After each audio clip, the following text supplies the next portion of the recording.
I do care what you do with this information because it is important to our survival as a species.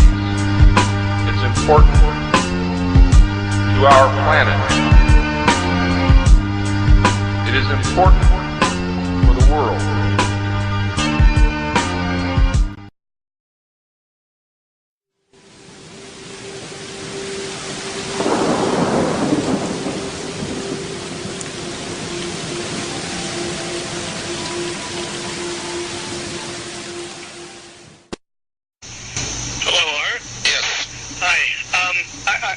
I don't have a whole lot of time. Well, let's begin by finding out whether you're using this line properly or not. Area 51. Yeah, that's right. Were you an employee or are you now? A former employee. Former employee. I was let go on a medical discharge about a week ago, and I've kind of been running across the country. Oh man, I don't know where to start. They're gonna they'll triangulate on this position really soon. So you can't spend a lot of time on the phone. So give us something quick. Okay. Okay. What we're thinking of as aliens are they're extra dimensional beings that an earlier precursor of the space program made contact with. They are not what they claim to be. They have infiltrated a lot of aspects of the military establishment, particularly the Area 51. The disasters that are coming,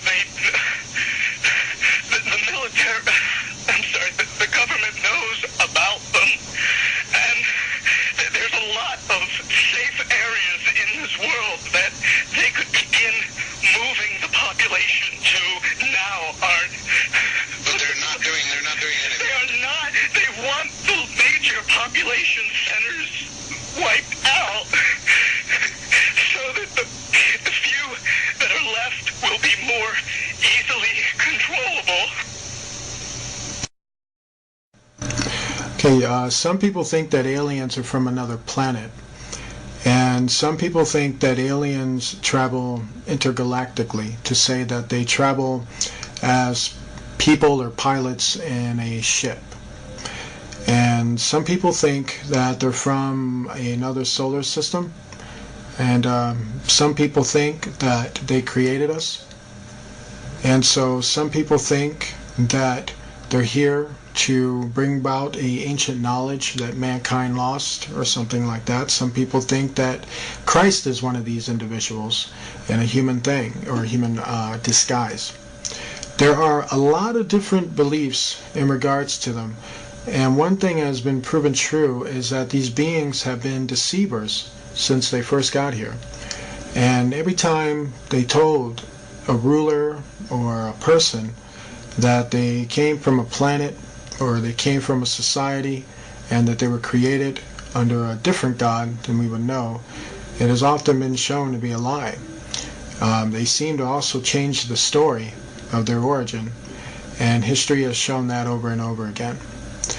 And what I mean by that is to say many times when people thought that they were on another planet, it turned out that under hypnotic trance, through hallucinations called either holographic images, they were meant to think they were on another planet. Some of them have literally woken up in the midst of having this technology operated on, and they realized that they were actually in a laboratory room. And unfortunately, when they realized they were in a laboratory room, they realized that there were human beings in that room, and there were actual, real Nephilim beings in that room. They realized that they were not on a planet, but they realized that they were somewhere on Earth, and they were in a secret place where they were being experimented on.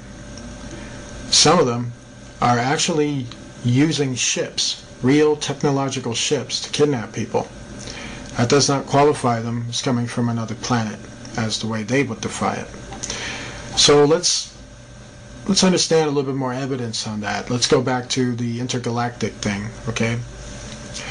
If they're from an intergalactic world, Let's say they're from 9 solar systems away from us. And they were from a technological world that is 9 solar systems away from us. That world would be far more present than non-existent as we're in that state now. Meaning the traffic would be so heavy that you would see it. And you would clearly see it all the time. Interesting thing about space is that the solar system that we live in is actually called clean space, meaning there aren't really a whole lot of debris and gases and things in our solar system. It's very clean. But the solar systems that are around us are filled with very dangerous gases, and they're filled with strange anomalies, weird type of rocks. And basically what I'm saying is, for the kind of technology to travel warp speed at such a speed and power that it would probably kill them before they even got here, the gases would definitely ignite with nuclear energy sources. This is why deep interstellar travel is not possible, because the more and more further you go out into space, the more and more dangerous it becomes to travel. So if there was intergalactic activity going on, where people are actually blasting themselves from that solar system over to here, the traffic and the accidents and the explosions from these accidents would be so magnificent that they would be seen from Earth. And so we don't see anything like that. Not anything like that at all. And let's say they manage to get through the gases and the rock formations and everything else. Let's say they develop some type of technology where they could actually do that. Still, what you don't factor in is that you will see them coming before they even got here. And the whole world would actually see them coming before they even got here. You don't see that. So that debunks any theory that they are intergalactic. Also, if they created us, then who created them? You got to recognize that the universe is far bigger than an alien, as they want to call it. And these aliens do not have appropriate explanations for these things. They ignore these questions. At this stage, the rocket was traveling between 11 and 14,000 miles per hour when a saucer-shaped craft entered the frame. It flew into the frame like this. It shot a beam of light at the warhead. Now, remember, all this stuff is flying at several thousand miles an hour. So this thing fires a beam of light at the warhead, hits it, fires another beam of light, and then flies out the way it came in. And the warhead tumbles out of space. In many incidences where these beings have been confronted, Jesus Christ has often been asked of them. And you know they actually say that he's real? They can't even deny him. Have you ever wondered why? Now, from their behavior of disappearing and reappearing, that's not the behavior of an intergalactic entity. Because you are an intergalactic entity. You are actually in a galaxy. And if you were to go to another planet, let's say Mars, they would see you coming because you're in a ship. You would actually try to communicate with the rulers. You would communicate with the people. They would see you coming down from your ship in a normal intergalactic travel way. Have you ever seen these entities do that? Absolutely not. They just seem to appear out of nowhere. And they always want to have very secret meetings. And they're very good at hiding from the people. Have you ever wondered why? When these entities have been under investigation, when we watch them come in and out of our world, we've watched them literally open a portal in the sky and go into it, and then come out of the same portal. This spiral portal has also been shown that it can be created in satanic occults There are people who practice magic that we would probably know now as Kabbalah, but had other names before that, where they can open up the same portals. And not open up the same portals, but they can call up entities that look exactly like aliens. But yet, they don't call them aliens. They call them evil spirits. And they say that Christians would call them demons. But yet, Independence Day, The X-Files, all these shows want you to think they're aliens. The truth is out there, and they're not aliens. You ever asked yourself, why would they want you to think that, though? You see, if you think alien, you don't think about Jesus. And when you think alien, it makes you doubt Jesus. And when you doubt Jesus, guess what happens? These aliens run right over you. They take control of you. They possess you. They do terrible things. They're not your friend. They're not my friend. And they're not the solution to the human race. You see, you probably heard that they tell the human race and the rulers that you need to make peace and you need to end your weaponry and stop killing each other and stop doing these harmful things to each other, and we'll help you. But yet, what you don't told is that these aliens also want our help too. How is that? How is it if they got things together, why do they need our help? If they're so superior, why do they need us to disarm? If they can help us, why don't they just do it? Why do they need something from us? Have you ever wondered why? A good hustler knows that when you hustle something, you need to get back in return. You're doing it because you want to make that person happy so that you can make yourself happy when you get back the return. A hustler will sell you something, but he wants the money. Do you understand? Did you know when dealing with these beings in negotiation, where your tax dollars are being used to talk to them and you're not even told anything about it, did you know these beings hustle? They promise people technology. They promise people to solve all their medical problems. They promise to show them the ruins of planets and to take them there and to help them build a society there without the people, which is you, me, and the people they're supposed to be ruling over and basically feeding us and take care of us and making society possible for us.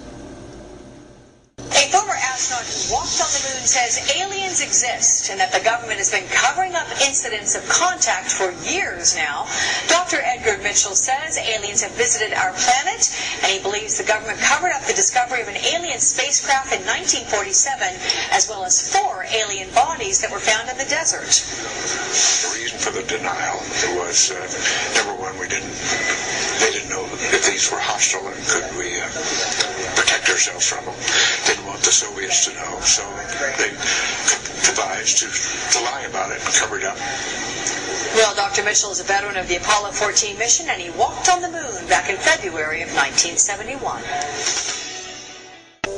I've read about this incident you had in 1951, and you said you saw literally hundreds of unidentifiable flying objects. Yes, they were flying quite high. How high we couldn't tell because we couldn't get anywhere near their altitude.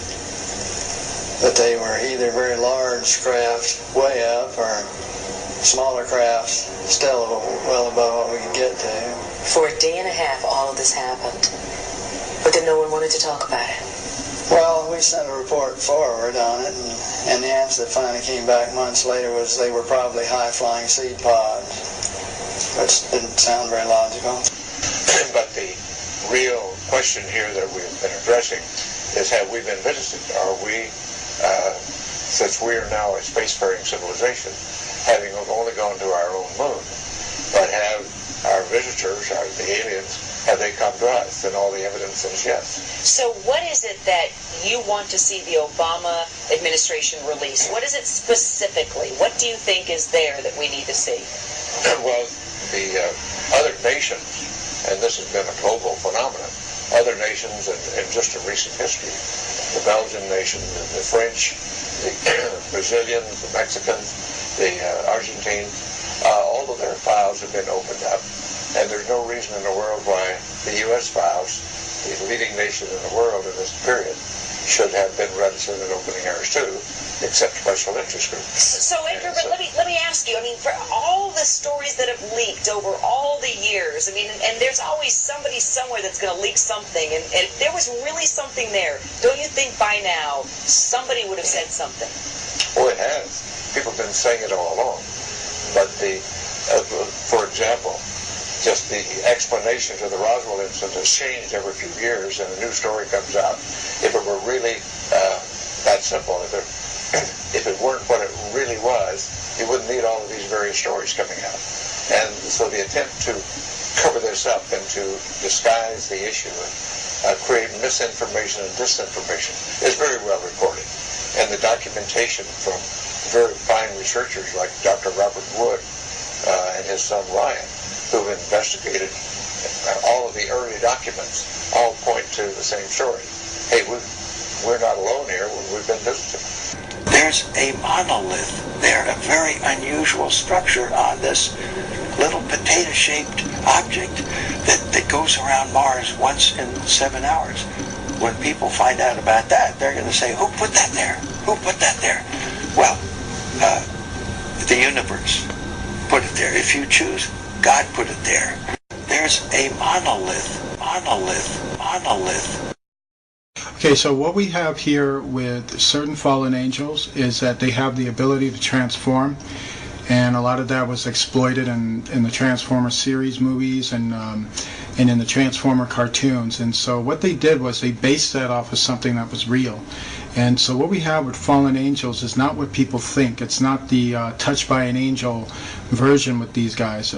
These beings are spiritual beings with incredible powers, and one of those powers entails that as we would create objects and as we would form these objects through resources and through the materials and the powers that we have, their powers is that they can transform themselves into objects. And so we're talking objects that look like space-age vehicles and planes. We're talking about objects that basically look like other entities. They can transform into a creature. They can transform into a ship. They can transform to even look like the implements that we have. They can literally transform themselves to disguise themselves as a car, as a plane, and as a lot of different type of objects. There's really nothing they can really do in terms of transforming. We do know that when it comes to the fallen angels, they don't have as much power as they normally would in terms of their transforming abilities, but they do have them at a very good length. So they're not totally depowered.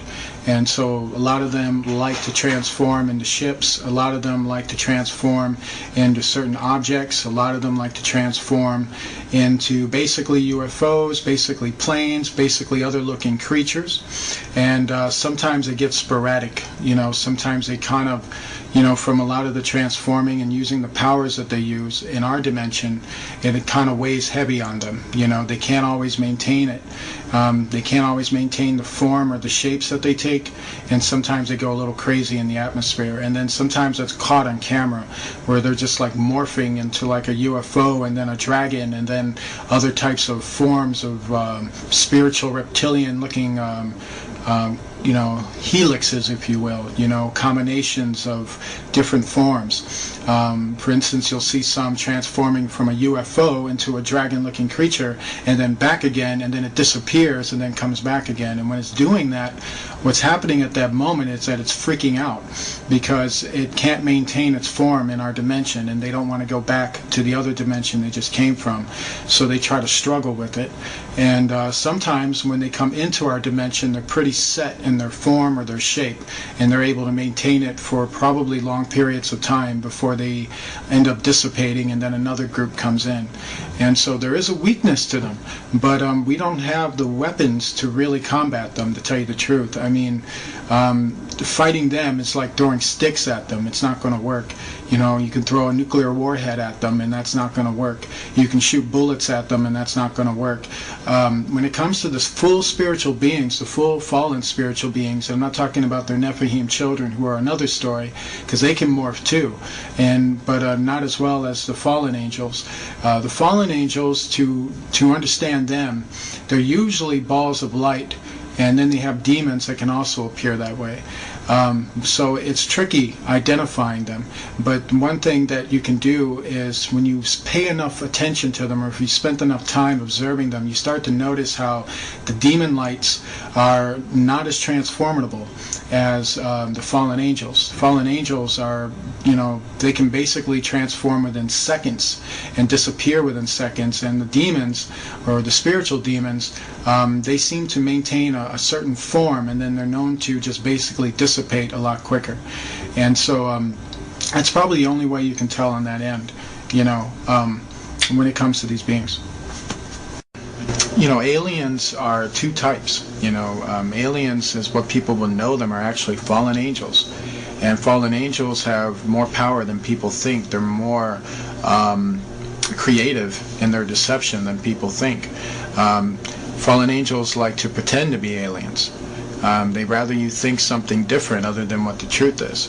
And then you have the Nephilim, who the Bible says were the children of the fallen angels, and they too still exist, and they too have been mistaken as aliens. And so what we have, like in the time of Enoch, when the book of Enoch was talking about it, it very much confirmed that there was a time when these beings lived on Earth, and they came from a dimensional world, and they actually came, you know, through portals, basically. Enoch saw them coming from another world, literally another world beyond our world, and that has nothing to do with the solar system or the galaxy, or how we would know the universe. This universe of theirs is behind our universe, and they can open up doors, spiritual doors, basically, portals that have spiral shapes, and they resemble 666 shapes, and they basically come through the portals.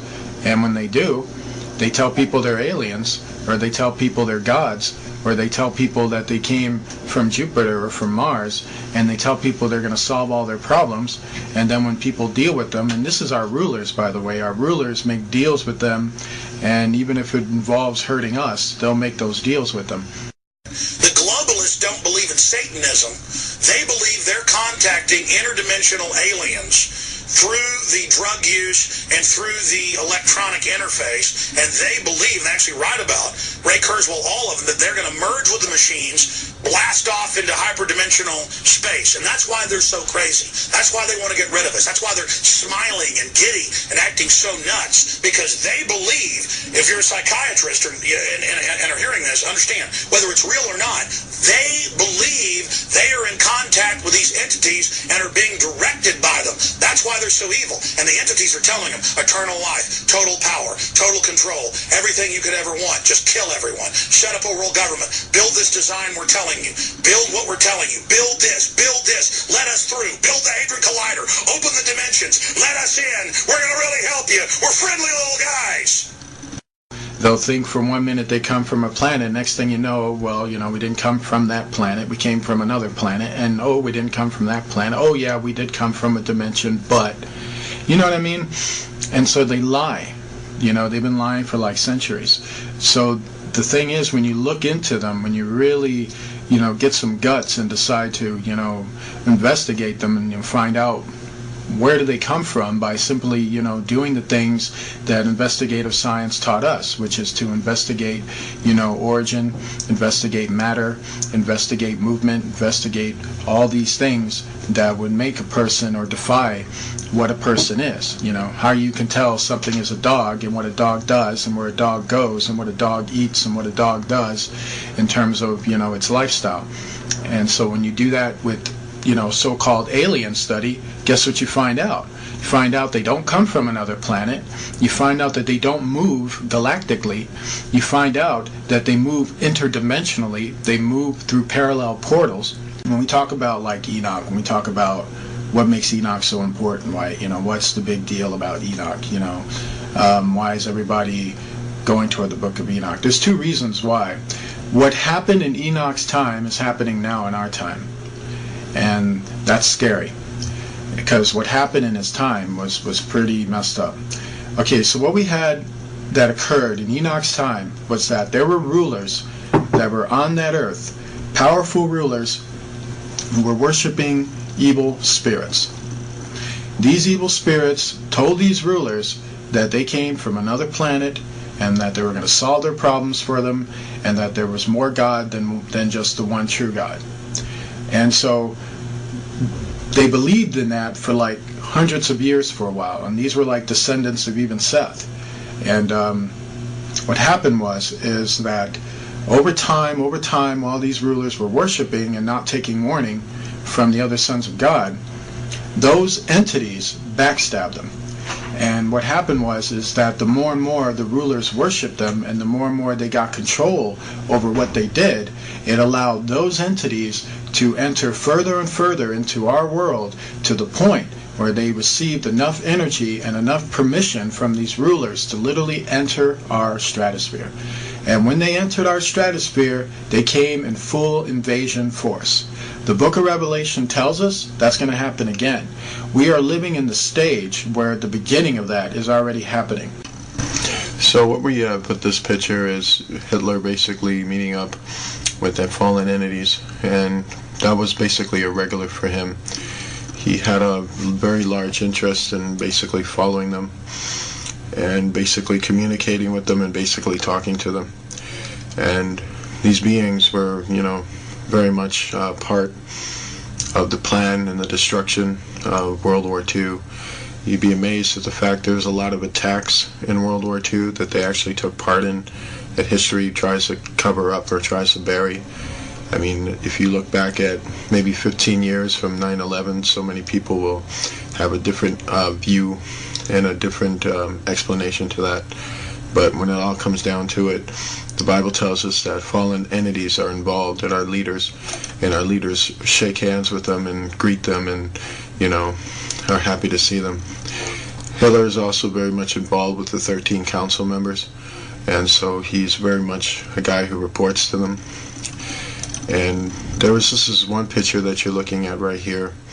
This photograph was actually snapped, I believe, during an attack at Antarctica, if kid you not.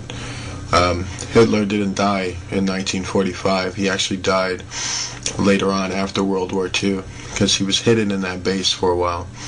This was a photograph that was shot of one of the UFOs, if you will, one of the Verminia aircraft planes that attacked an aircraft carrier. Right before it decided to unleash a hail of missiles on it, one of the soldiers snapped a picture of it.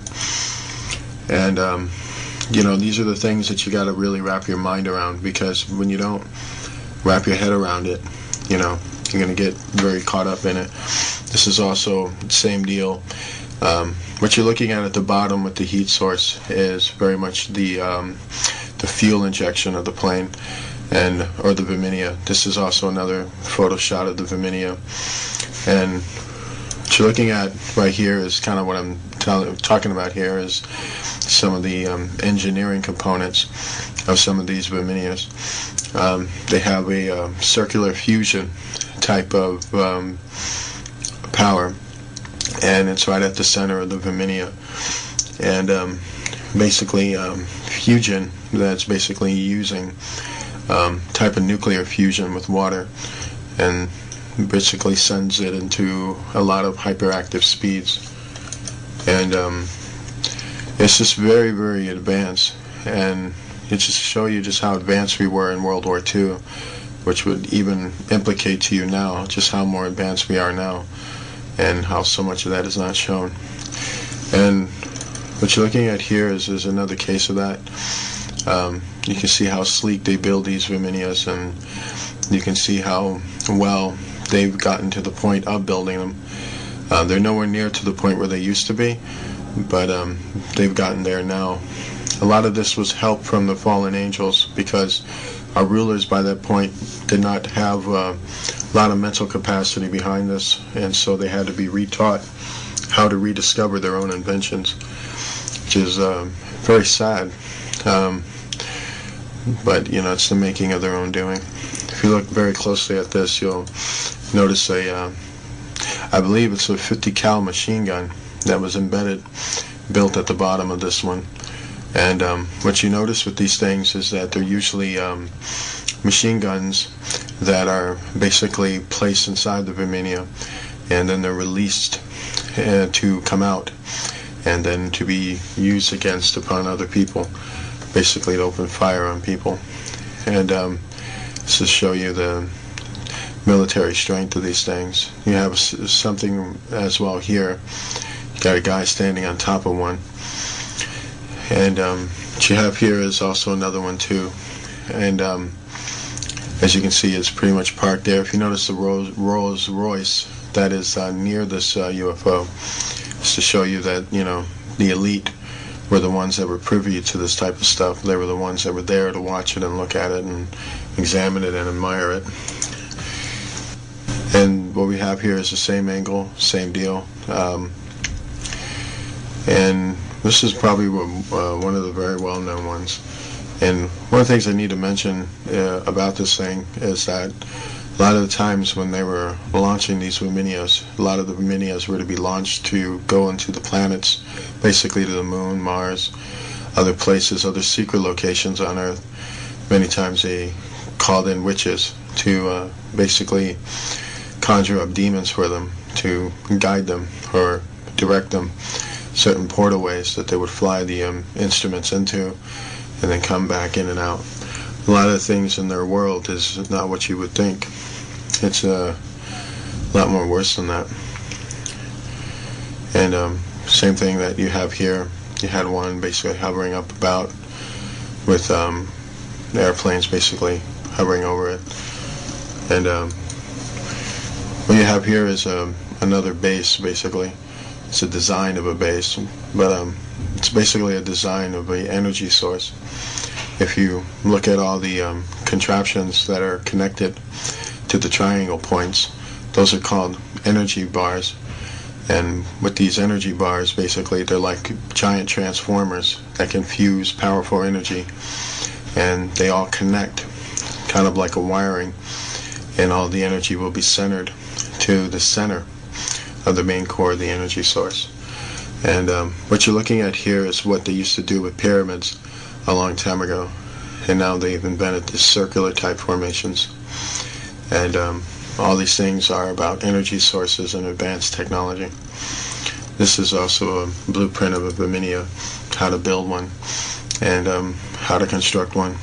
You'll notice some things about it. Verminias usually are about, they have basically 3 levels or 3 floors. You have a top level where that's where the operations, flying, things like that. And you have a bottom level. One is for laboratories. Laboratories will be at the bottom, and the middle sections are their homes, basically where they sleep in and where they rest.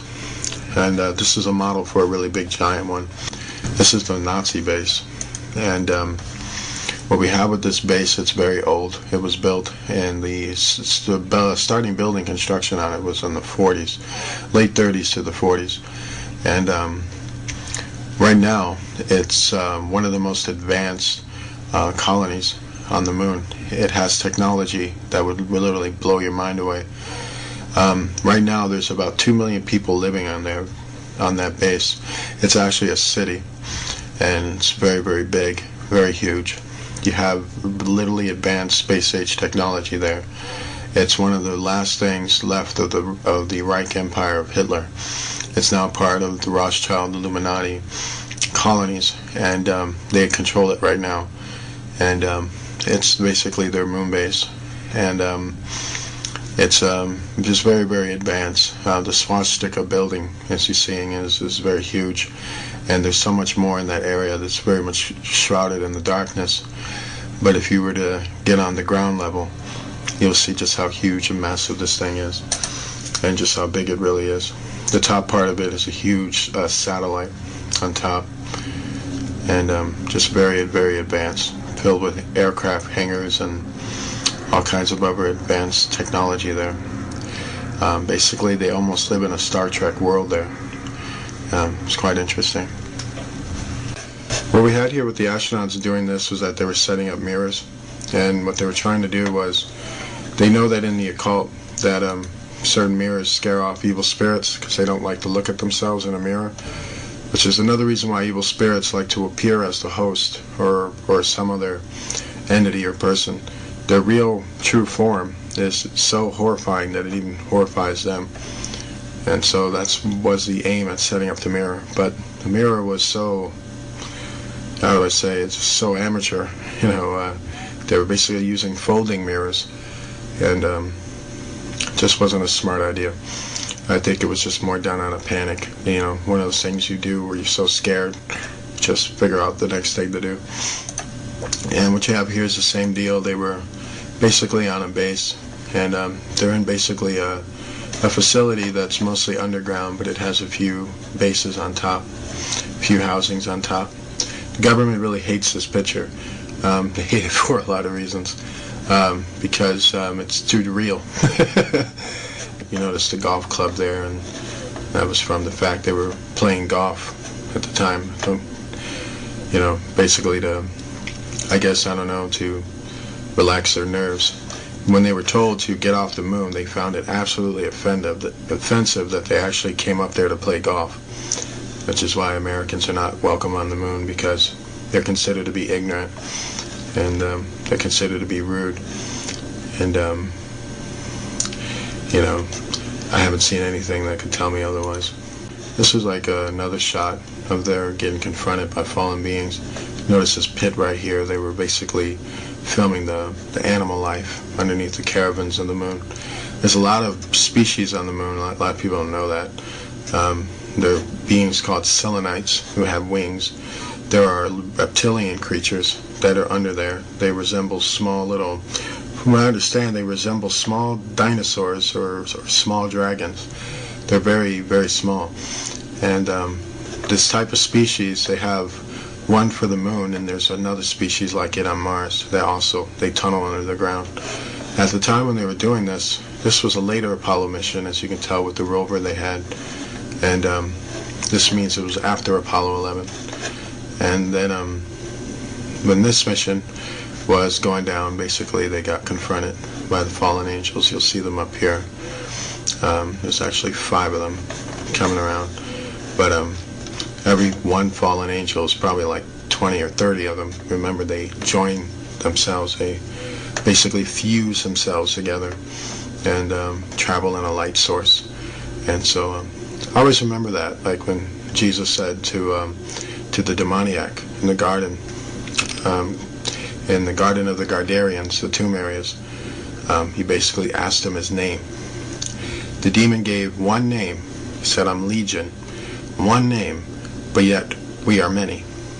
But this is to kind of show you, like when Beyonce says, "I'm Sasha Fierce," there's a whole lot more people to Sasha Fierce. And so that's kind of what you have with aliens too. They travel in the same way. Same thing here. You have 2 of these beings coming up to surface, and basically there too. Basically I have a similar thing, got a light source showing an odd spectral being in the air, and more spectral beings here.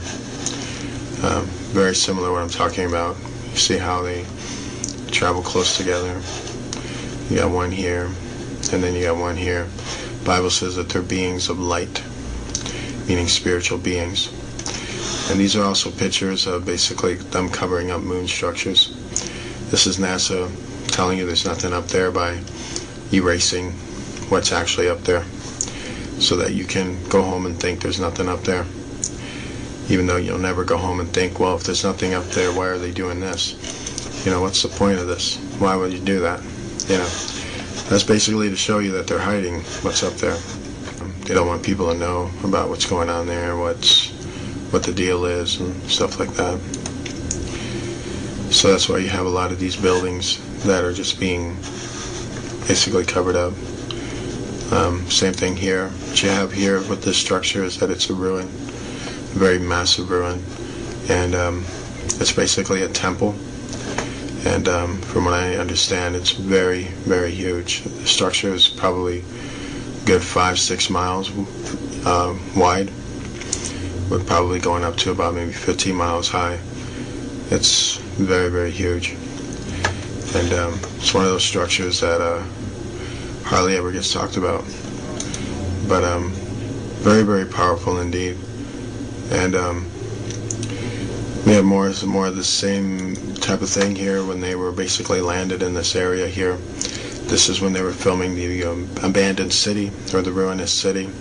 It was a city made of metal and crystal. I kid you not. Many of the buildings had huge giant holes in them, or they were halfway destroyed or hanging. They were mostly ruins. They filmed and actually shot photographs of this massively wide buildings, massive area, and had to cover up the whole entire thing with pitch black. But because there was so much crystalline in the photograph, a lot of people were able to just use a lot of infrared and a lot of other camera ways to bring out the images that were being covered up in there.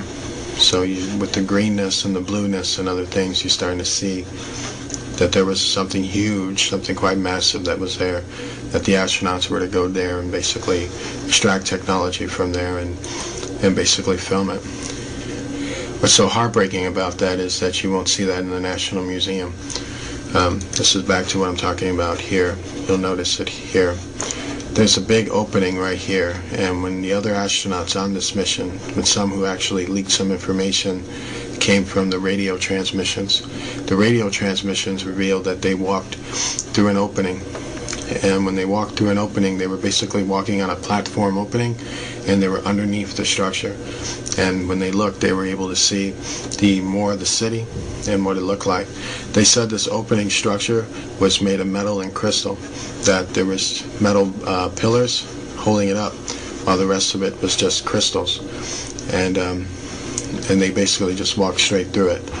And that was the opening where they walked in, and basically were looking around at it, and then they walked out and started taking pictures of the overview of it. And you'll notice some of these rock things here. There's more to these rocks than people think. There's actually technology that's buried within those rocks. So what they had with this area was that there was a lot of ships ingrained in the dust in the ground of the area, and basically they were taking pictures of the structure that was around them.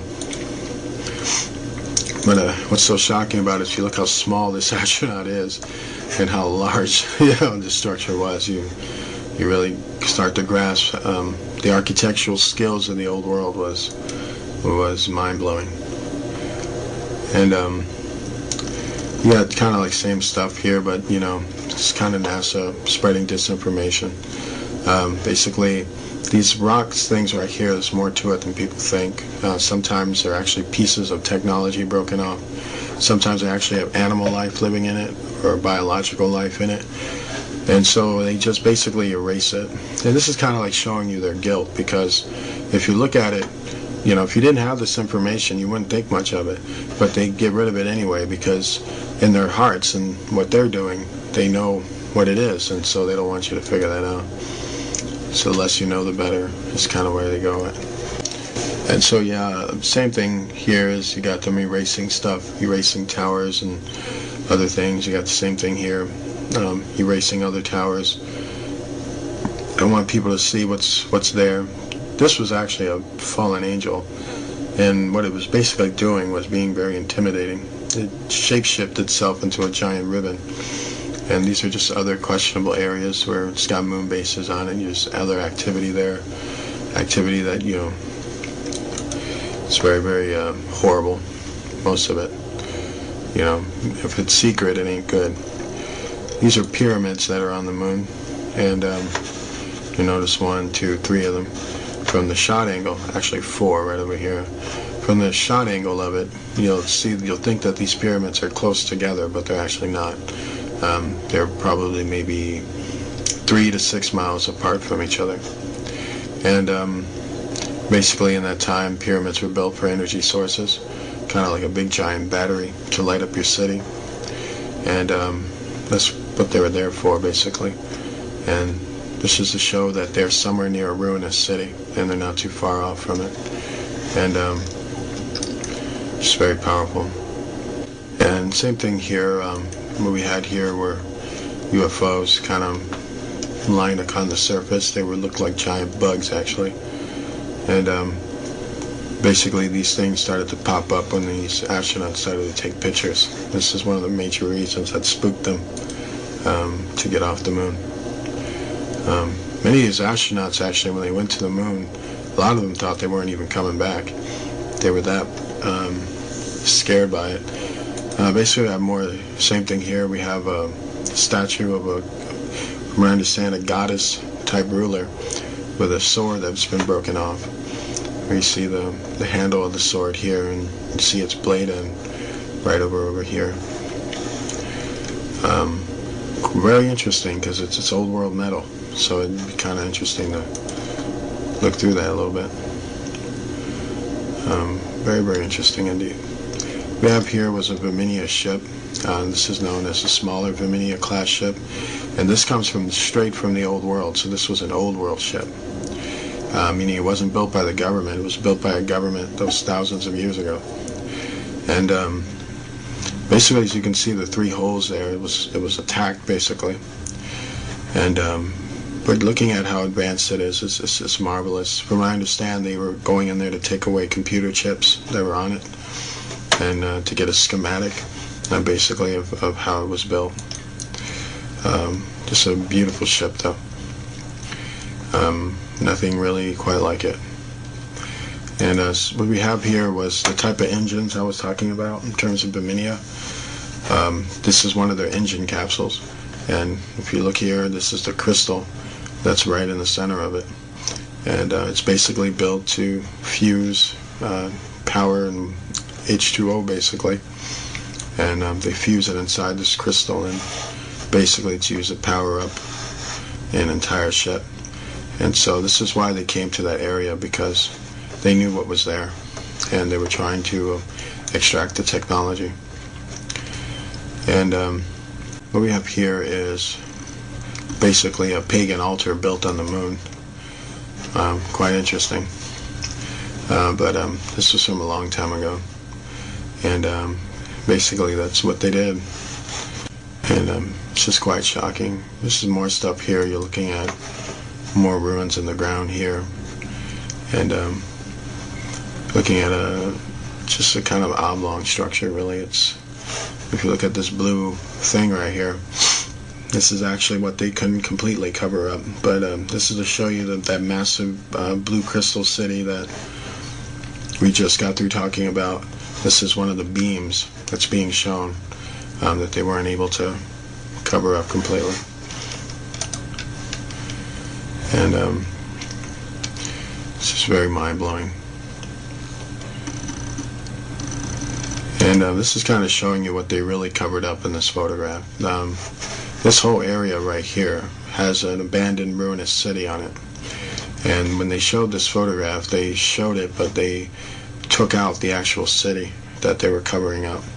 So this is kind of showing you what they did, what was really there, and why they took it out.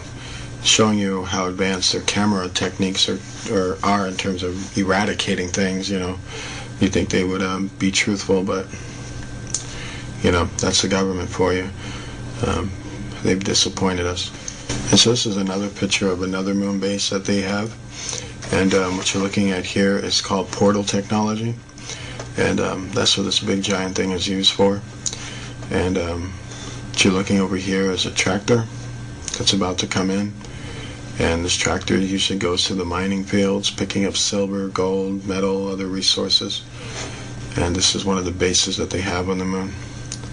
And sometimes people come through portals. They're walked out through here, and they come into this base here. There's tractors here. You'll notice mining fields here around it. You'll notice this big flash of light right here, which had a lot to do with the fact that when the astronauts came close to it, the fallen angels appeared, because fallen angels are everywhere on the moon, and basically guarding a lot of their evil things that they got human beings involved in. Basically, this was the mothership, as it's well known, Verminia ship. When we come to learn about this area is that the reason why they fogged out or put a lot of electrostatic in terms of the scenes around this area was because of all the gold that was around that area. There was so much gold in that area that it's just mind-numbing to think about in terms of your imagination. To see the gold that clearly from all the way up in the sky shows you that there wasn't like bars of gold down there. You can consider like almost like a halfway of a mountains of gold down there. There was gold nuggets and rocks and mountain-shaped rocks of gold down there. I kid you not. Like basically a gold nugget that's something like 10 miles high and just scattered all around where this mothership was abandoned. And it really blows me away because it kind of shows you that they were using a lot of gold, a lot of resources, and then it's also showing you that God placed a lot of those resources on other planets too. And so what we have there was basically it was a hot area, and that's why Apollo 20 was needed, and that's why the other missions that they did led up to Apollo 20, because they wanted to get that gold, that technology, they wanted that area. And so it's very shocking. This is to show you how big that ship was. I mean, it's huge. This was the harbor point of New York City, the Manhattan area. And if you look at some of the largest buildings that are in the world, they're nowhere near as big as this ship. And that's saying quite a bit. This thing is absolutely huge. It was so big that you were able to put about a half a city of people in it. And just massive, just very, very big. And it's kind of showing you that the top part of it, or the hill part of it, was actually made in gold. So it's really just very powerful stuff there. Alright, so what we're looking at here is called, first of all, from what I understand, it's an old world structure. And it had something to do with basically a meeting ground place, if you will. If you ever gone to an airport, usually the first thing you go to when you go to the airport is that you go to the airport building. That's what this was. Basically, it was a place where people gathered when they were about to take off. The Germans discovered the ruins of it, and so what the Germans did is that they basically remodeled it. And when they remodeled it, they used it as a base of headquarters when they were extracting resources off the moon and when they were building an underground base on the moon. So years later, after the Germans built the base, they abandoned this post. And when they abandoned this post, basically they went underground. And then years later, the astronauts came here. And when they came to this specific area, what the Apollo 11 mission was about was to spy on the base, on the moon base of the Illuminati. And not just spy on this base, they were also supposed to take resources off that area. Apollo 11's mission was to do reconnaissance. Reconnaissance is that you're going to film an entire area. You're going to spy on it, basically. And you're going to find out what's there. You're going to find out what you can pull off real quick, what kind of tactics you can do through the surveillance of the area. And that's what they basically did. They were assessing what they can and cannot do, and they were assessing what was there. And so that's what this whole Apollo 11 mission was about. It was about filming the ruins, filming the resources, assessing what you can do. And so that's what basically was going on here.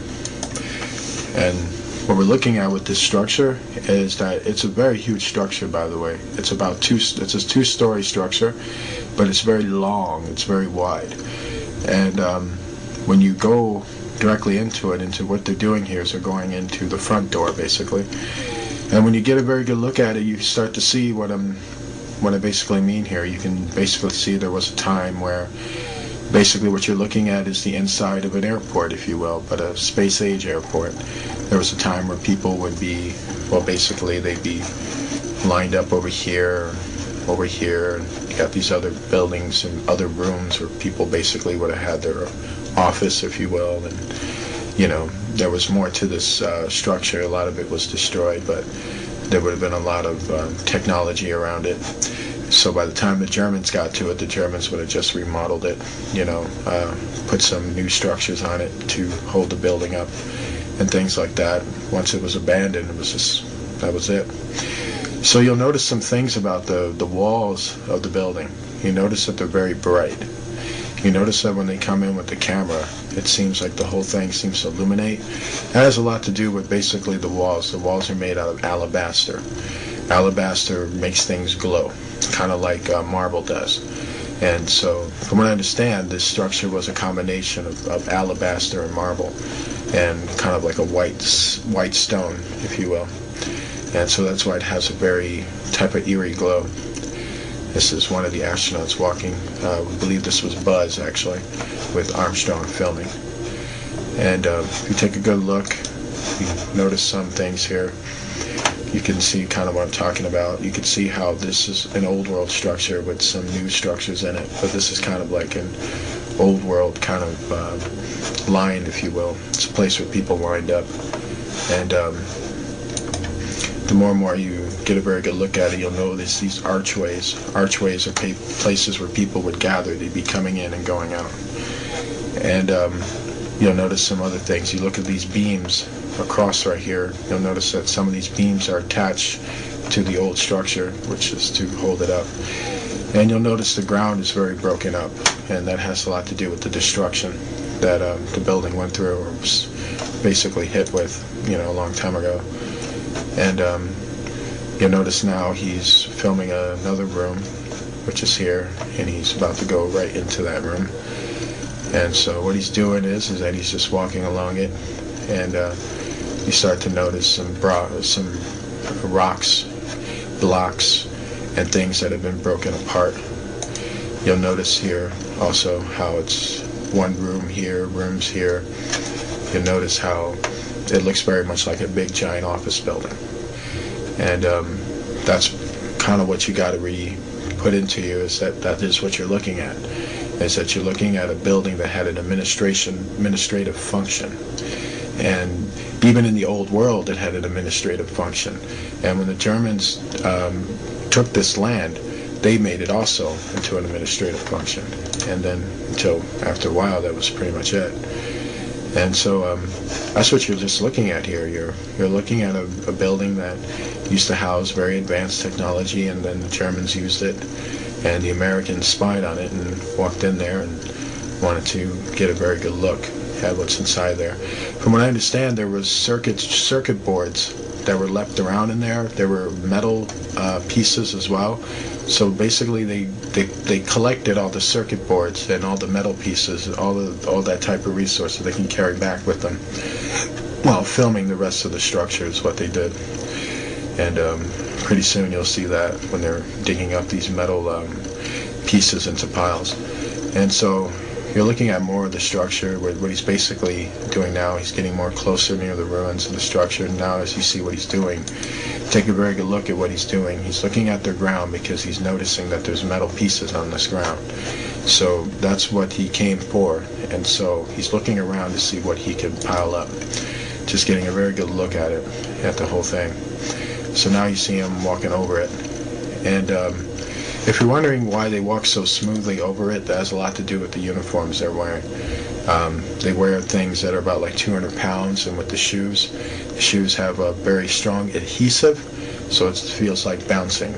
But they're not bouncing because of the atmosphere, they're bouncing because of the shoes that they're wearing. And if you look very good at it, you notice how the structure's missing a floor here. You'll notice how with this building, the entire top floor that should be like a ceiling on top of them is not there because that has been wrecked, destroyed. And so only some part is holding up in the back while the front part has been basically gutted. And so this is just more of that. You see these beams here, and then you see these archway beams that I want to keep mentioning it to you. You see more arch beams here and more arch beams here. And that's just to tell you, that it was an administrative building. And people would have been lined up here, they would have been lined up here. They would have been going into another building here, getting their papers or getting prepared for flight. Then they come out of the building, And then if you notice, right at the very far end of this building, that's about maybe a mile off, or half a mile off, is where the Verminia ship is, the one that Apollo 20 went after. And that's to show you what that area used to be. It basically used to be a massive space-age airport. So you're looking at some of the buildings that were left over from it, and this was one of the administrative buildings that they had. So that's more, what you're looking at. If you take a very good look at it, you see how this building, had levels. It was a two-story building with a lot of floors, a lot of inner floors. So basically levels of rooms, bedrooms, office buildings. Basically that's, what it was, basically. And so I just want to keep reiterating that because, a lot of people look at this building and they'll think it's alien, or they'll think, the Germans built it, but it's a lot more complicated than that, and also pretty simple at the same time. And so it's pretty tripped out. This is what I'm talking about. If you look up here, you can see the floorboards up here, and there's floorboards here, and then all of a sudden there's just this big opening right here, and that's because half the floor on top is missing. Basically gutted. And a lot of things like that, alabaster walls, but you notice how some of these, wallings here are more darker. They don't really shine that well. And so that's to show you that the Germans had to, like I said, remodel. They had to put some of their raw material on there to kind of hold the building up so that they can use it. And this is Buzz in the middle of it. And, it's a funny thing with Buzz is that right at this point, when he's standing in the middle of it, just looking at it, what was going through his mind is the fact that he just could not believe that this was there. Like he's just mesmerized by the fact that somebody built this here before he ever got there.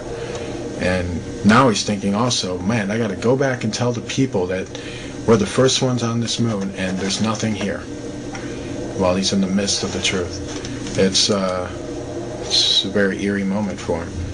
And if you notice how still he is, he's just standing there, just looking. And so it's just to kind of give you the insight of, what's going on with him. He's just really mesmerized by what he's seeing. And it's got a good look shock at it. You can see how big this building is in terms of width. It's a width building, definitely. But it goes for quite a bit. Like, you got these tunnelways that are going all the way, or hallways, if you will. They're actually hallways. And going all the way down and all the way down. You see how long this building was. It was probably close to about a mile long. And it's very, very huge in terms of that. And so one thing about old world buildings is that they emphasize a lot on width and length. They were very astute at that. So that's what you got going on here as well. Also, you'll notice there's more hallways here. More doorways, hallway down over here. There's another section over here. It's just mind-blowing. Top of right here is actually the main ceiling right up here. And it's kind of a box-shaped structure, an oblong box-shaped structure. And once again, Buzz is just more in awe. You notice how slow he's moving now, kind of looking around at it, just kind of in disbelief, just, really blown away by what he saw. You're looking at it right here. This is another hallway point, and where they're at, their module is right over here. And so that's what they're basically looking at. And you notice how this room is designed. It has a very interesting type design. The design is very interesting. Every time I look at it, I can tell with old world structures, they were very into being creative, and so, but not too far off from what we would build a structure as. It's kind of like the same style, same format of how we build our buildings. So it's very powerful stuff, and the more you get a look at it, the more you're really floored by it. Okay, so you'll notice that they're on the outside. They're actually filming in the inside, something on the outside. And this is their module, so one thing you gotta ask yourself is, what's this thing? Right up here. Now that is quite interesting. because it's actually outside. And so it's a little weird. It probably has a lot to do with the entities that are up there. And they did describe that the entities were hovering on top of their heads. So that could have something to do with that. Very, very weird indeed. And that's probably why he's filming the module right now, because he's getting worried.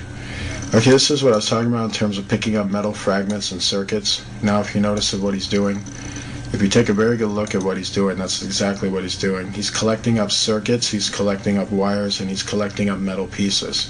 And he's basically piling them up so that they can basically take them out of there. And that's what Mr. Buzz right here is doing. He is basically trying to pile them all up together. And quite interesting. And the reason why it's dark there is because there's just not enough light. And this is a computer composite of what the structure looks like. If you take a very good look at it, it's very, very big. And you can see how it's just a big, massive, long, two-story administrative building. And just very, very huge. And quite interesting indeed. And that's just to give you a very good look at what you're looking at. And there's just so much about this, you know. This is a piece of the second floor ceiling. It's broken off there. You'll notice some things on top of it. It's kind of circular, like blocks and stones on top of right here. That could have more of a function than we think. We could be looking at a piece of a broken off machine. And it's just amazing, you know. Very sad when you look at it too, because you know, you realize certain things, and you know, you realize what we lost due to sin, due to rebellion against God. We cost ourselves quite a bit. And you know, the earth is temporary. Even the planets are. None of this stuff is going to last. You're not going to see this stuff in eternity. And believe me, you don't really want to. The place is haunting, by the way. If you have the astronauts who talked about it, who covertly talked about it, spoke about the feeling of being haunted, you know, the feeling of something was on their back or on their shoulders, looking at the apparitions of the fallen angels being haunted by them. So the moon is very much haunted. So right now we're going to show you a female body that was found on the moon. And this came from Apollo 20, which was a very covert mission. And it was done between Americans and Russian astronauts. And this mission was the last known mission to the moon in terms of the American involvement of it. And this is the body that you're looking at right here. And you'll notice some things about the body is that you'll notice these tubes that are connected to her eyes and her mouth and to the center point of her head. These tubes are actually flying devices, and they are devices that are attached to the neurons of her mind, basically.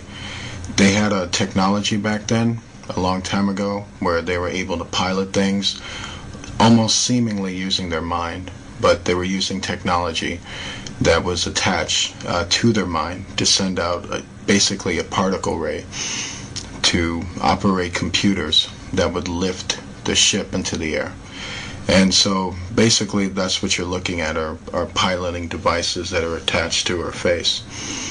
And if you get a really good look at her, you'll notice her skin is very much in place. The people in the ancient world lived for a long, long time. That means that their skin texture was far more powerful than ours, meaning they didn't decay as quick as us. As they lived for thousands of years, it would also take thousands of years for them to decay. And so that's why her skin is still intact. Also, the fact that where she was, it was highly cold. She actually was frozen to death. So when you add that in there, it pretty much you can see why her skin is very much attached. And there's other things you'll notice about her. If you notice, the rims around her hair are quite curly, and you'll notice some of that there, and you'll notice some in the back shot. Basically, those are braids, and she had braided hair. And if you take a pretty good look at her, you'll notice that her facial features resemble someone of quite great beauty. She was known as a very beautiful woman in her time. She is also the pilot of this ship, and her body was the only one that was intact at the time when they found the other bodies. They found other bodies next to her, but they were in pieces. She was the only one that was intact. We got a very good look now at this implement right here. We can see a piece of this technology which is attached to the center of her head, and you can see how the tubes are all attached to the eyes and then attached all the way to the bottom. So what you're kind of wondering is that what she's doing is, let's say when she's piloting the ship, she's giving commands with her mouth, and those commands with her mouth are then being fed into the tubes into her brain. And what it is that there is a machine that is attached or can send a signal from that machine all the way into this device in her head, which would then send the commands to the ship, sort of like being on a cell phone and talking on that cell phone and powering the whole entire ship through it. Very advanced communicative technology. So advanced it makes a person look like they're psychic almost, but there's just technology. And that's a very good look at the device here and here. And this is just mind-blowing technology, just very mind-blowing. You got to really wrap your head around it. You know, here are more of the braids that are pretty much frozen. Her whole entire hair was frozen in, and you just really got to wrap your head around it. The people in the old world in the time of Noah lived in an advanced state of technology, and so the way they looked, the way things looked, are not what you would ever saw them as. There has been a lot of science fiction films, but the truth is so much of them are disinformation that they never really showed you the raw, real appearance, they knowing of what the old world used to look like. And if you notice how her mouth is in an expression of fear or kind of an expression of panic, it's because she was frozen to death. So apparently she was basically in a state of terror at the time she died. This is one of the astronauts trying to find a way to remove the tubes off of her face without damaging her face. He's trying to find a way in there. I want you to take a very good look at this note because it's very, very important. This is actually a piece of paper of the ancient language of the old world. This was the language that we used to speak a long time ago. This was the language that we had before the Tower of Babel, that incident that busted up all the languages of the earth. This note is written in cursive writing, and what you have up top of here, and this is from an analysis of the note. We have not been able to translate the note or figure out the components of the lettering. We have been able to figure out its vocal intention, however, and we have been able to figure out that it's a note styled after the type of notes that we see today. Basically what you have up here is a name and a date. And what we have here is a very long explanation of something that we don't know. But vocal contention is that they spoke many, many words in a row. Like a sentence that we would break down is probably one long continuous sentence for them in the way they spoke. And that's about as far as I can get with that. And this is about as far as any investigation has been into that. It's a combination of basically cursive writing that's similar to English cursive writing, and the letters are almost similar to English. So what we have here, is a more close-up look at what we're speaking on here. You notice that it's very cursive, but you notice how the sentences just continue to go on. And you notice it's more cursive here, design, but the sentences don't have a cutoff, they don't have a punctuation mark or a dot. They just continue to go on, and they continue to go on. Then you have a more type of high signia right here, and then it continues to go on. This is to show the kind of language they spoke, how they spoke continuous sentences. As we would stop or pause, they would continue to go and their whole entire language was almost like a song. This is done in song. Songs do this. When a person sings a song, it's a continuous chorus. It's just going on, and you understand what the song is. Their language was similar to that. And it's just very fascinating. I wish I was able to tell you more. I wish I was able to translate the whole thing, but we no longer speak this language, and so that's why we're not able to. The paper is green, by the way, which is quite interesting. They factored different color paper back then, and this is black ink, by the way. And interesting tradition says that it was Enoch who came up with black ink, so that's kind of interesting. There would be people tell you they didn't have black ink back then. Well, tell that to this piece of paper. And so it's quite interesting. This is another note that was found on it. And the interesting thing that we found out with this note was that there was 3 people who signed off on it. Here, here, and here. All we know is that from analysis is that these could be names and a date, and another message here. And the funny thing is that these notes were found all throughout their bodies, or where their bodies were at. It's a sneaky suspicion that they were writing their last will and testament, and that's what these notes could have possibly been, because they're very eerily found where the bodies are, and they seem to have just been scattered, like something real bad was coming down on them, which was the effects of the flood. And one of the things people will observe in terms of what people do when they're about to die is usually they write things and they say goodbyes and stuff like that. For all this note writing, I guess they never thought to pray. They lost faith at that point. This is more of what I'm talking about. This is another note. So far you've seen 3 different notes so far, and this is another piece of note with the same deal. Just some long sporadic writing that we're seeing there. And what the astronauts did was they put all these notes in these Ziploc bags that you're looking at here. These white bags that you're seeing right here is the bags that they use to put the bodies in.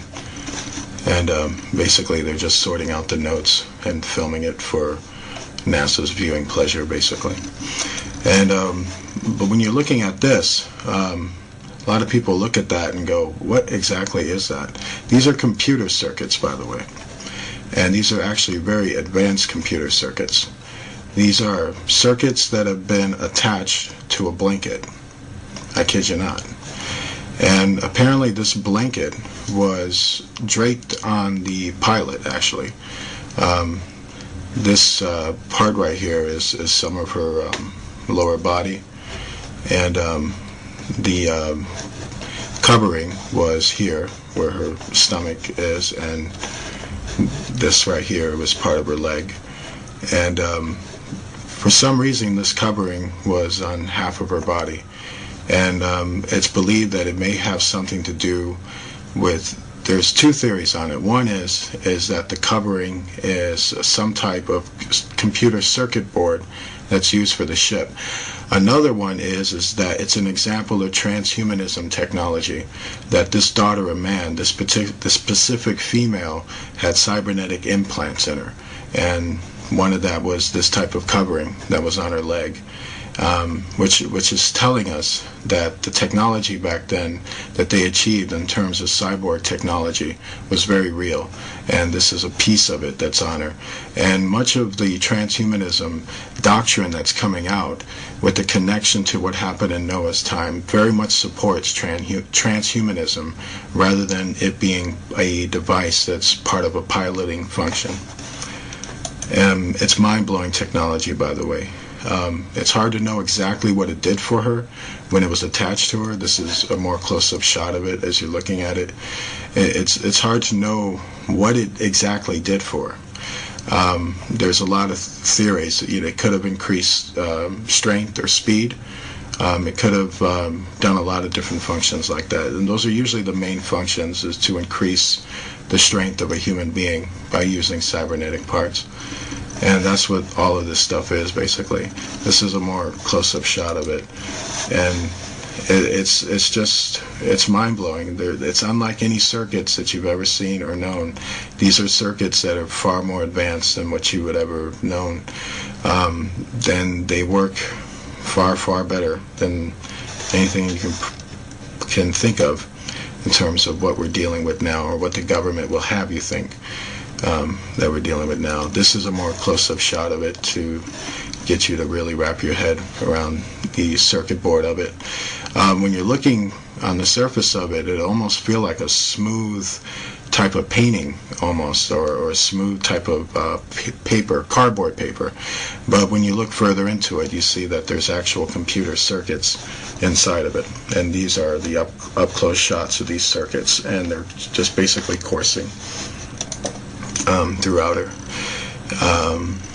particular implement, and they're attached to her skin, by the way, and that's why the transhumanism technology makes far more sense, because it's very much attached to her actual person. And what you're seeing here is more parts of her body.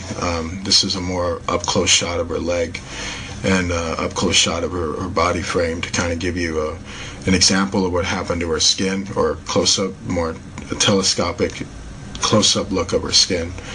And basically you can see how it's, it seems like instead of decaying, it's chipping. And so that's fascinating. The skin is very hard, and it looks like it's the type of skin that really would take a lot to even cut it. And so it's very strong skin. It's not, you can see how far humans have degenerated. We literally decay. We don't chip away. But back then they chipped away before they actually decayed. And fascinating. And what you're seeing here is her co-pilot, and the co-pilot's head was severed. And so what you're looking at here is the severed head that they found, and it was right next to her. This co-pilot didn't have the implements attached to her, and where she was found, actually, she was found a few, from what I understand, about 15 to 16 inches away from the pilot, and her head was found about 16 inches away, with her other body parts being found in pieces.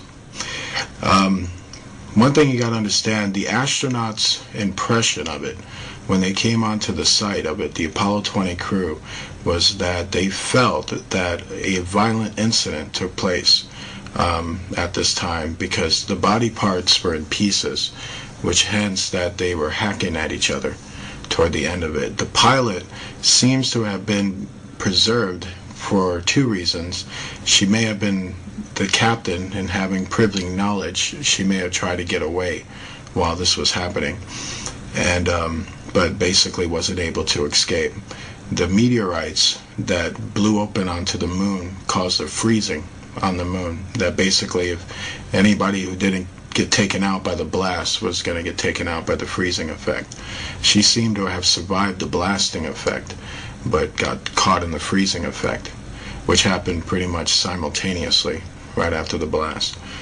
And that's as far as it's known. And what will eerily shock you is that a lot of old world technology that's found all have traces of a violent disturbance that had taken place on it, from having laser holes blasted into them, from bodies being found in pieces, and being found in suspicious ways, showing that they were in a state of panic and violence at the time that the flood effects were taking place.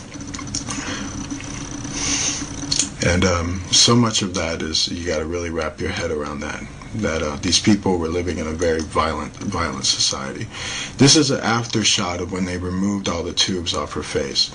Right now, they basically got her on Apollo 20, and so this shot right here was basically to show you the after shot of when they had it all removed. They had a female doctor who was with them as an astronaut, and she was the one who removed the tubings off her face. And key things to note is that when they removed the tubes off her face, they said that this ooze, this type of eerie ooze, was oozing out of her eyes and out of her nose. They believe that that might have been part of the cartilage of her brain and the flesh of her eye.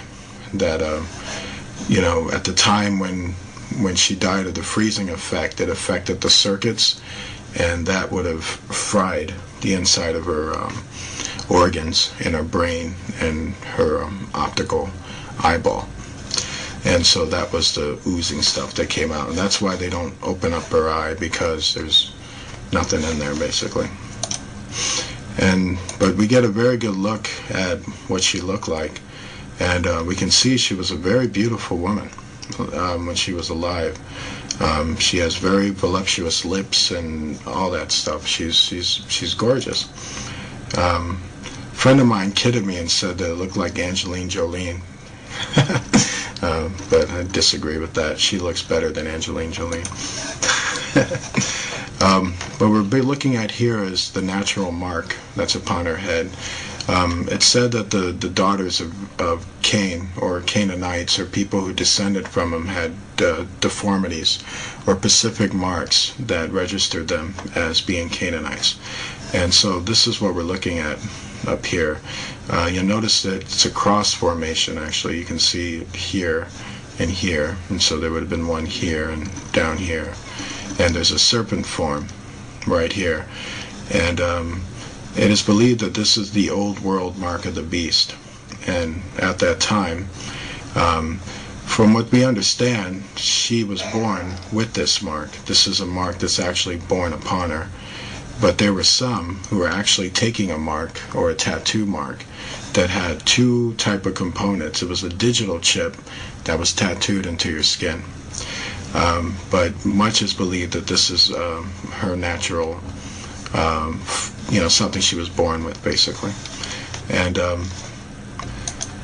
it's quite sad. What we're looking at here, if you want to know who she is a daughter of man, as was registered in Genesis, meaning she is a descendant of Cain, and she was a witch and a old world pagan who was a advanced pilot, and she flew a mothership.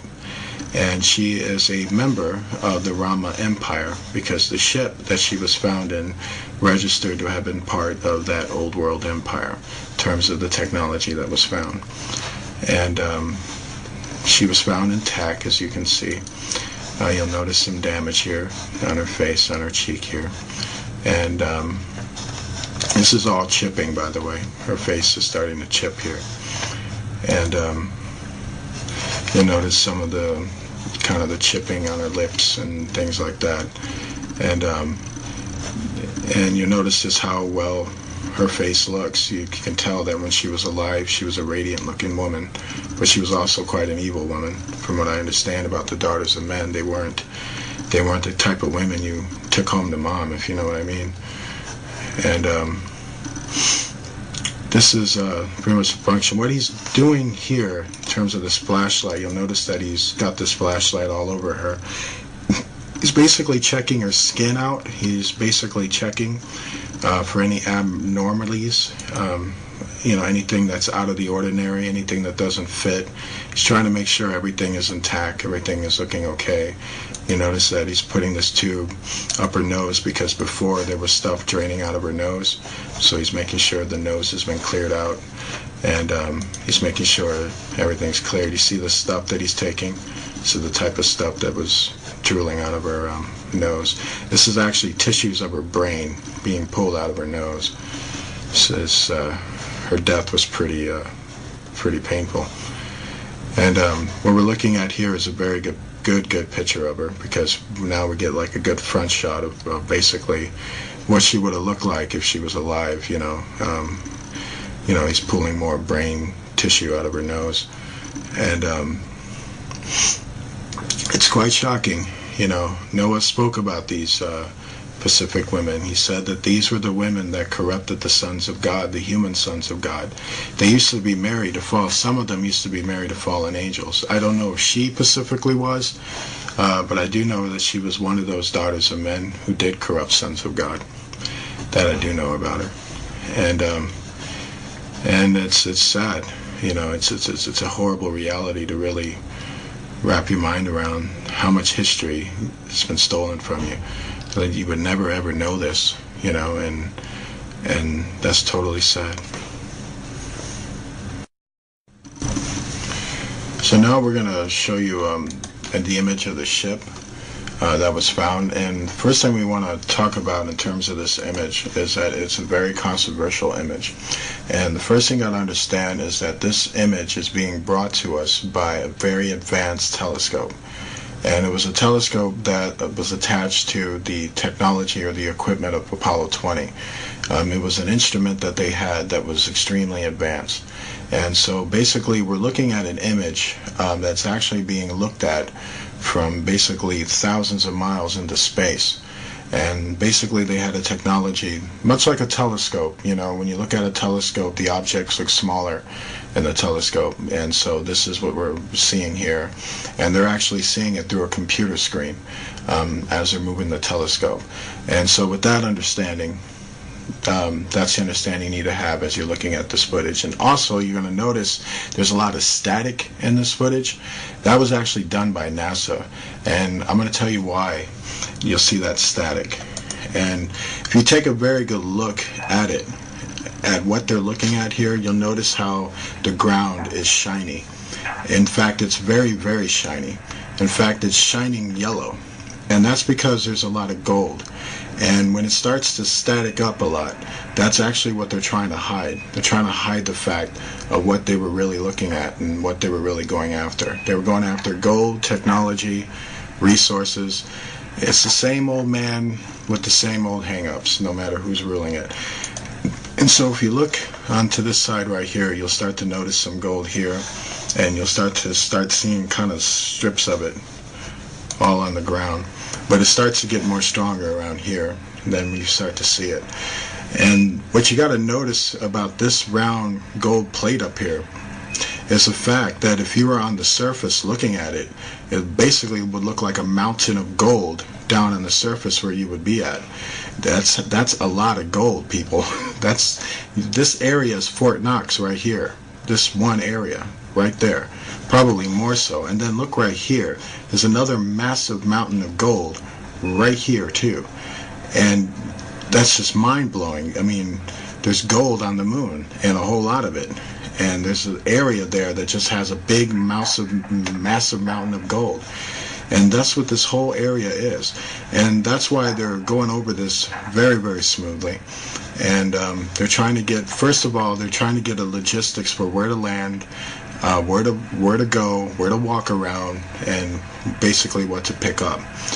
And so where now they're basically scanning the area, and so that you can get a very good view of basically the surrounding and the terrain that they're in. And soon they're going to start to come across the mothership. And this mothership that you're about to see is the ship that the daughter of man, the female corpse, was found in. And she was a pilot of this specific ship. And the ship seems to have been in the hangar, or its hangar. The area, or this area that the ship was found around, is believed to have been some type of airport, basically a space-age airport, that was basically decimated and destroyed. And so if you're looking now, you see a lot of these meteor rocks, as you will, and they're all over the ground now. You see them here, and basically you see them everywhere. And these are not, natural rock formations. This is the sign of a great devastation that took place in this area. These were the rocks that were shot out of the earth like meteors, and they scattered all over the moon to destroy it. And so that's what you're seeing, is these massive holes in the ground.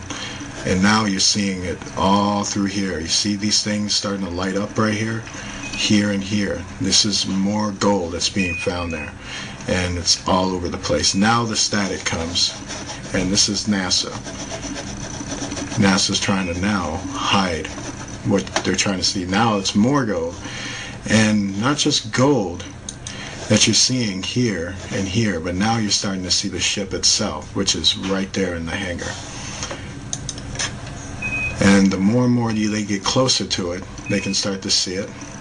And you'll notice that the ship's main, what you would call the bridge, if you will, the screen that covers it, is made of gold as well. And that is a big, massive gold plate too. And you'll notice that now they're getting more closer into the ship, and now they're looking at it. And keep in mind also, like I said, telescope technology is what they're using. You're looking at a computer screen from their ship using a telescope machine. So they're actually telescoping this image from their ship onto their ship so they can get a look at it. So knowing that, to know that's important is because this thing is a lot bigger than you think. It's actually far bigger than Manhattan itself. That's how big this ship really is. So knowing that, the ground and everything else is far, far bigger. And so if you notice how these golden, massive nuggets, mountain nuggets, are shining off the ground, this is to show you how much is down there and how big this ship is. And if you notice where the ship is, you notice this big circular thing that's around it. That was part of the hangar that it was once in, but you also notice it's been destroyed too. And so right now he's basically looking at the nose of the ship, and he's trying to negotiate a way in. And so right now they're getting an outer look into it before they'll go into a more deeper telescope to get a more detailed look into it. So basically that's what they're trying to do. And then you notice these big holes that are right on top of it. Basically those holes came from the meteor impacts. And now, if you notice all this kind of crazy stuff that's like kind of going on with it, right when they get here, you notice how it's very shiny right here. It's basically glowing right there, glowing yellow. And then you notice how all that glowing stuff was going on, and now it's starting to get more and more shakier. Now the image is starting to fade out more.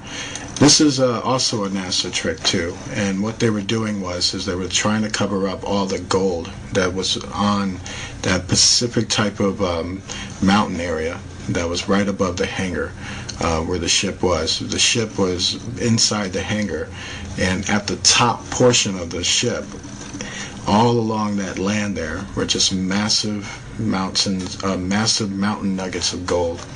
And that's when it starts to get more and more staticky, because they didn't want you to see that. And it's quite shocking. There's also a lot of bright spots in this video that were very suspicious of entity activity that was going on. And from what we understand about that is that every Apollo mission was spied on by the fallen angels, so they haunted them and many times harassed them when they were doing their missions. And so you're noticing more of it. You see more of these kind of gold contentions here, and you see right there, right at these areas right here, they're just kind of scattered all through there, and it starts to get more and more foggier, but you start to catch it when you start to take a good look at it. And then right up here too, it's more and more glowing, a lot of yellow golding glow. All of that are basically massive gold pieces. And with the light, basically all that lighting, that red-blue lighting that keeps happening every time they focus the camera over there, that was NASA's effect on that, basically trying to cover up what the camera was catching. And so that's why it's basically glowing all those reflections. We want to thank you for watching our video, and we want to leave you with basically this important information about the footage that you just saw. This footage is very, very important, because this is the footage that is going on in the world. This is the world that you don't see. These are the things that go on in this world that you've either been lied to about, or the right information wasn't brought to you, and a lot of those things. We did these videos for two things. One, to show you that they're real, and also to explain it to you, so that you can walk away with the proper information about what you're seeing. These entities are real. They are hyperdimensional beings who take many different shapes and forms. Our government has lied to us about them since they showed up. And every world power has dealt with them at one point or another. And every world power has also lied to their citizens regarding them at one point or another. And the world that we live in is not quite what you think it is. And when it comes to our history and our past and the threat that we're dealing with right now, that was the threat of the past. Basically, if you don't know your enemy and if you don't know history, you're doomed to repeat it.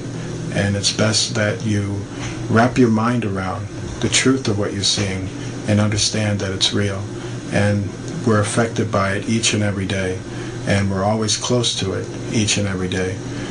It's a time to basically reflect on what you saw and reflect on your faith in Jesus Christ, because he is king of that world that they come from, and he has everything in place. It's a time to really take what you saw and realize that the Bible supports this. This is the reality the Bible's been talking about, and this is what you've been denied in church. Church should be teaching you this stuff, but instead we have to. We hope more people will teach others. God bless you and good night.